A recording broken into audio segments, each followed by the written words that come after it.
ஸ்ப்ரிங்குன்னா டியூலிப்ஸு. டியூலிப்ஸ்னாலே மிச்சிகன பொறுத்தவரையும் ஹாலந்து தான்.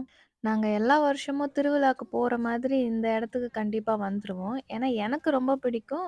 அப்புறம் மாயாக்கும் இந்த இடம் ரொம்பவே பிடிக்கும். இந்த வருஷம் எங்களுக்கு ரொம்ப டிசப்பாயிண்டிங்கா தான் இருந்தது. ஏன்னா டியூலிப்ஸ்லாம் வந்து நெறைய பூத்து வாடி போயிருந்தது. ஆனா ஈவென்ட்டோட ஃபர்ஸ்ட் டே இன்னைக்கு. இனி 1 வீக் தான் இந்த ஈவென்ட் இருக்கும். கடைசி நாள் ஒரு டியூலிப்ஸா இருக்காது போல. இந்த வெதர்னால வந்து அவங்க பிரெடிக்ட் பண்ணது வேற மாதிரி இருக்கும். அதுக்கேத்த மாரி தான் டியூலிப்ஸ் ஈவென்ட்லாம் வந்து அவங்க வந்து பிளான் பண்ணியிருப்பாங்க. அதனால டேட்டும் சேஞ்ச் பண்ண முடியாது. பார்க்கிங்லாம் கிடைக்காததுனால ஃபர்ஸ்ட்டே வந்து ஒரு நேச்சுரல் பார்க்குக்கு தான் கிட்ஸ கூட்டிட்டு போ வேண்டியதா இருந்தது. ஆன் த வேல இருந்த ஒரு பார்க் இது.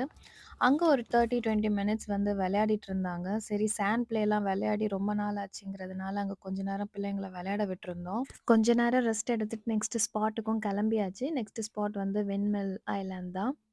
இதோட ஃபுல் வீடியோஸ்லாம் யூடியூப் சேனல்ல போட்டுறேன் சீக்கிரம்.